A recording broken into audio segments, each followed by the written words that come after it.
राज्य शासनाच्या सूचनेप्रमाणे युद्धजन्य परिस्थिती निर्माण झाल्यास नागरिकांनी कशा पद्धतीनं संरक्षण करायचं आहे याच्या सिव्हिल डिफेन्स आणि आपत्ती व्यवस्थापन प्राधिकरण यांच्या मार्फत आज संयुक्त विद्यमाने आपण माउंटेन आयोजित केलं होतं। या माउंटेनमध्ये fire, health department, civil defence, revenue department, police आणि सर्व विद्यार्थी आणि सहभागी झाले होते।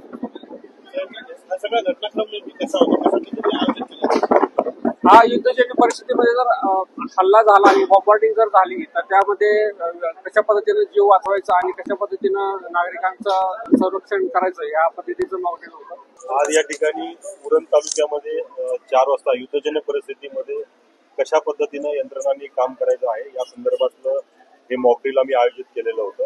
काल जे सरकारनं जी गाईडलाईन्स दिली होती, ऍडवायझरी दिली होती, त्या अनुषंगानं हे मॉकड्रिल आयोजित करण्यात आलेलं होतं।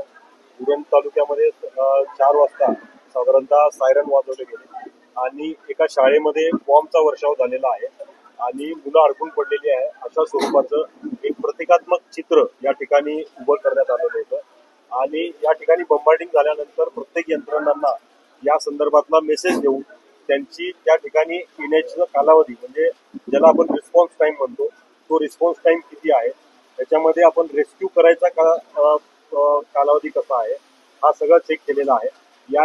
या मॉकड्रिलमध्ये पोलीस विभाग असेल, सिव्हिल डिफेन्सचे आमची मंडळी असतील, त्याच पद्धतीनं अग्निशामक असेल, महसूल असेल, नगरपालिकेचे प्रशासन असेल, या सर्वांनी सक्रिय सहभाग घेतलेला आहे आणि प्रत्येकाने आपापली जी भूमिका आहे जी युद्धजन्य परिस्थितीमध्ये किंवा आपत्कालीन परिस्थितीमध्ये पार पाडावी लागते ती त्या ठिकाणी पार पाडलेली आहे। रेस्क्यू जे चित्र उभा करण्यात आलेलं होतं, काही कॅज्युअलिटी झालेली होती तर त्यांना फर्स्ट एड देणं, त्यांना मेडिकल हॉस्पिटलमध्ये ऍडमिट करणं, या सर्व बाबी या मॉकड्रिलच्या निमित्तानं या ठिकाणी करण्यात आलेल्या आहेत।